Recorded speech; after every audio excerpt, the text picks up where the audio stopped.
Yo, what is good? My anime faithful, what is good, yo? So, Blade of the Immortal.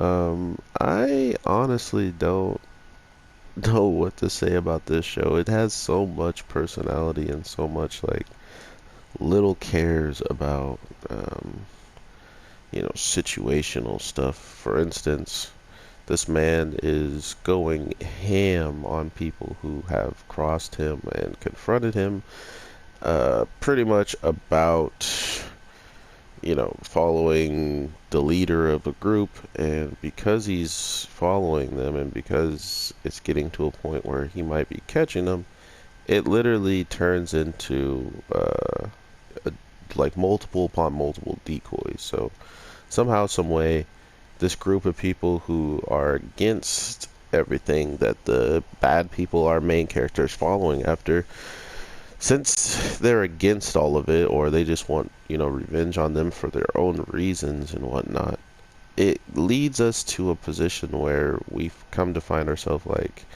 questioning how much of like teammates are they, like how long does it take these people to portray each other or to really not see eye to eye and that be the end of it and they, go their separate ways or fight.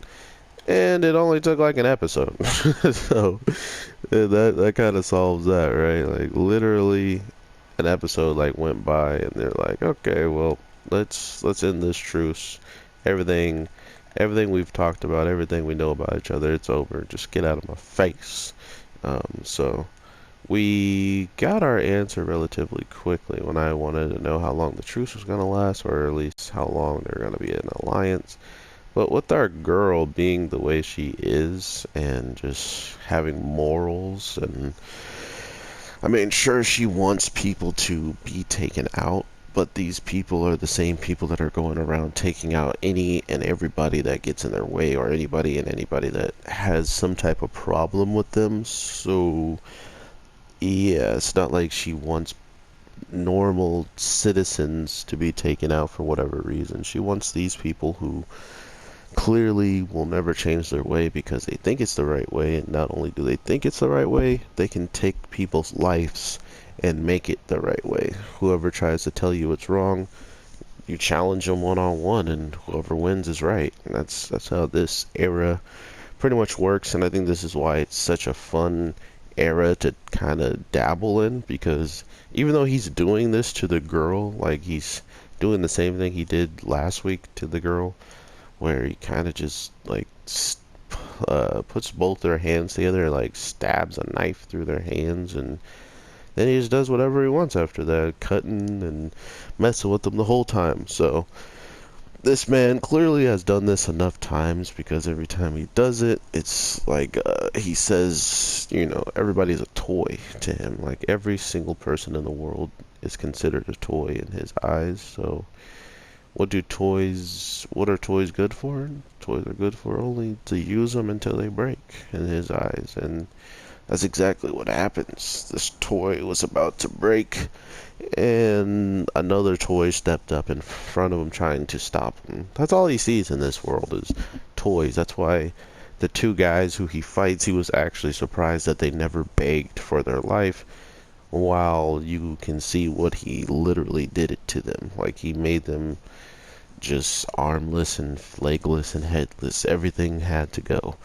Absolutely brutal, but of course he then takes his time, even more time, on the woman than probably he took with the men. So these are the same types of people we thought were allies, but at the same time, our main guy, the Immortal, goes around and, he doesn't enjoy what he does. He doesn't enjoy torture and all that stuff. He'll give you a swift death if you can, because he's not in it for your suffering and, waiting to see how much it hurts and stuff like that.